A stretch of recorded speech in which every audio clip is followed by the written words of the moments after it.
Muraho neza, mbanje kubasuza mbifuriza amahoro y'Imana, imigisha ituruka ku Mana ibagereho. Jewe Muhirwa, uyu munsi tukaba tugiye kuganira ku liste nakoze y'ibintu bigomba kuba byanze bikunze mbere yuko irangira ry'isano bavuga riba cyangwa se ukuza k'umukiza wacu Yesu Kristo kuba. Reka turebe rero ibyo bintu ubwo nabyandika mu 2020, bimwe muri byo wenda byarabaye, ibindi ntibiraba, ariko uko nabyanditse hano ntabwo ariko bizagenda bikurikirana kimwe ku kindi, bishobora kubera icyarimwe cyangwa se icyanditse hano kikaba cyatanga ikindi kuba. Ntabwo nabishyize ku murongo uko numva bizakurikirana, mbese muri rusange ni uko bizagenda. Cyambere hazabanza habeho amasezerano y'amahoro hagati y'ibihugu mu isi yose, ariko igihugu kizaba gihuje byose ni kimwe. Uyu munsi ntawe ngenda kubivugamo byose mbyinjiramo, ndabaha iyi liste gusa. Ubutaha ndumva nzakora video kuri buri kimwe. Aya masezerano azabanza abeho, asinywe n'ibihugu byose, habeho iyubakwa ry'urusengero rw'Abisiraheli rwa gatatu, urusengero rwa gatatu, habeho ibura ry'ibiribwa rishobora kuba igihe icyo ari cyo cyose, amasivi 19 ari kuba mu isi yose. Ibyo ngira ngo murabizi, ibintu biri gutangwa bigendeye kuri ibintu bya 19, ibyo nabyo ni ibyagomba kuba, byo numva byarabaye nta muntu utabizi. Ibi bintu kubera icyo bari kubibaha, ni ukubera iki, bigamije iki?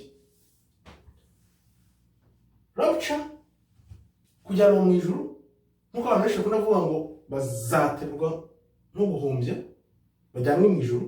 Harimo abavuga ko bizaba mbere ibintu byose, harimo abavuga ko bizabamo hagati, hari n'abavuga ko bizaba nyuma. Ni bandi bafite ukuri? Iyo rapture bavuga izagenda ite? Antikristo tuzi ko agomba kuzaza, akaba ariwe uzaba ukuriye uyu mugambi w'ibintu byose.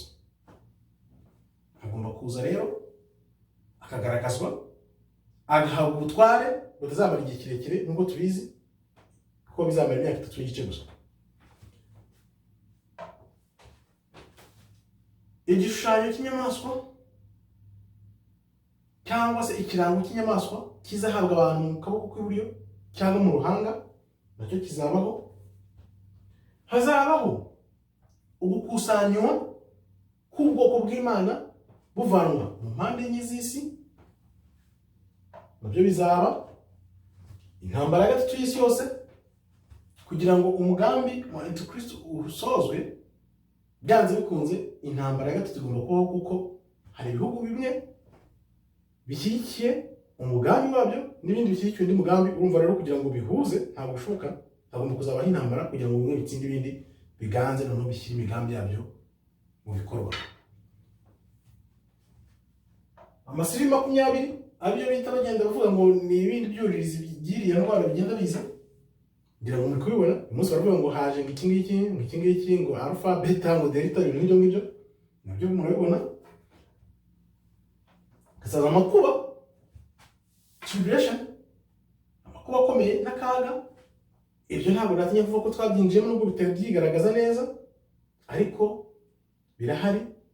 Akaga kari kugwira isi, biri kugenda bifata abantu gahoro, ariko mu minsi iri imbere, mu gihe runaka, bishobora kuzafata intera cyangwa bikihuta bikagira ingaruka cyane ku bantu. Nubwo twiteguye rero, byibuze ntituzatungurwa. Hazabaho inzara y'ijambo ry'Imana. Ibi turabizi neza ko byanditse. Abantu benshi bazashakira kumva ijambo rya nyaryo, barishake barigure. Niyo mpamvu ubu ufite umwanya wasoma Bibiliya yawe ukaribika mu mutima wawe no mu bwenge bwawe.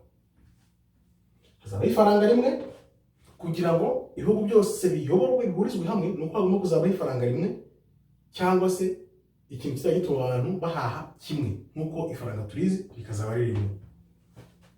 Hazabaho kugwa kwa Babuloni y'iki gihe. Iyo Babuloni ni iyihe? Izagwa ite? Izahirikwa n'iki? Izagenda gute?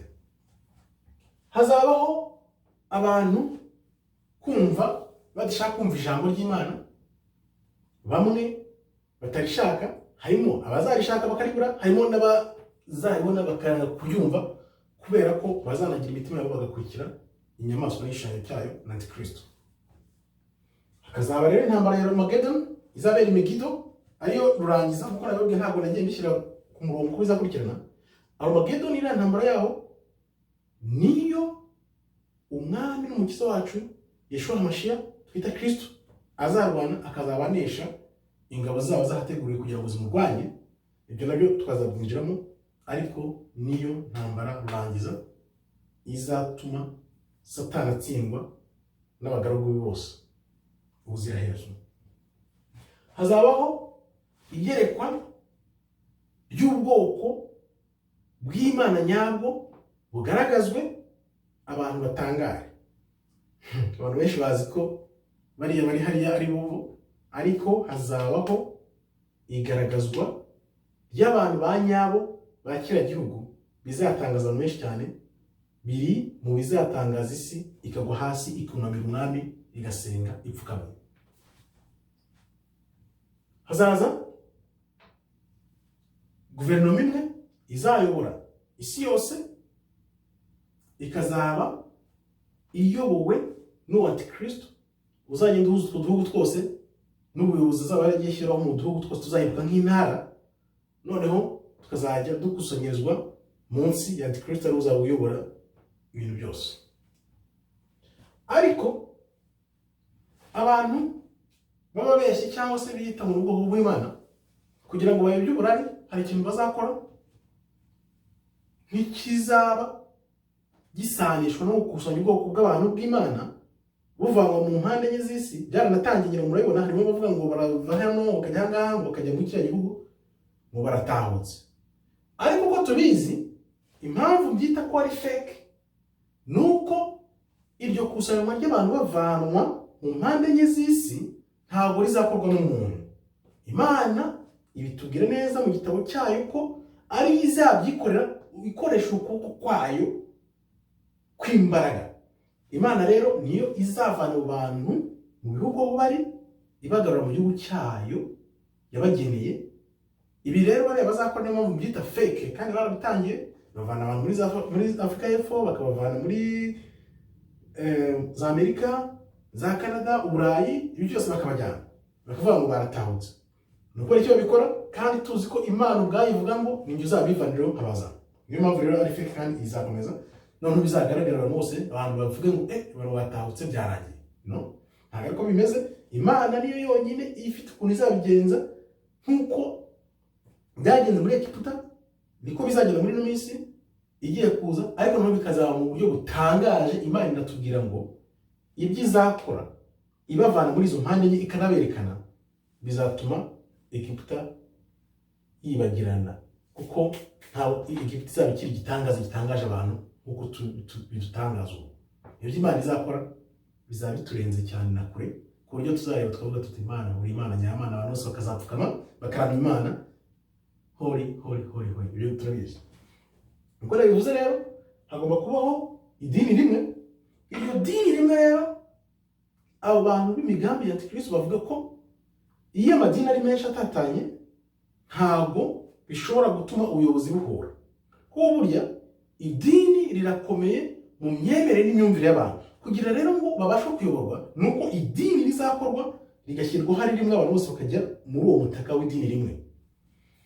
Ubwo rero byose bimara kuba bidagaduye bidegembeje iyo myaka 3 n'igice, nibwo umwami n'umukiza wacu Yeshua HaMashiach twita Kristo azaseruka, agaserukana intsinzi, akaza kuturwanira, akirukana Satani na Antikristo we, akabanesha, akaba aribwo azimika ubwami bw'ukuri twese tunyotewe. Rero mbashimiye, murakoze. Imana ikomeze ibarinde, imigisha ituruka ku Mana ibagereho. Shalom shalom shalom.